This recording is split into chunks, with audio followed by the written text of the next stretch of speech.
Hey, hello guys, welcome back another video. Today in this video we are going to tell you how you can cancel your Streamlabs subscription and all official ways, all steps you can see on your screen. So let's get started. Log into streamlabs.com with an account linked to your Ultra subscription. Find the drop-down menu at the top right of your screen next to your profile picture.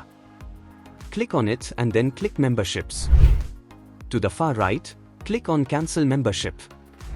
On the next screen, tell Streamlabs why you want to cancel your Ultra membership. Select from the reasons provided or tell us in the other field. Now click on Continue Cancelling. You acknowledge your loss in your All Stars ranking and applicable points. Click the tick box at the bottom left and the Continue Cancelling button will highlight. Again click on Continue Cancelling as shown on your screen.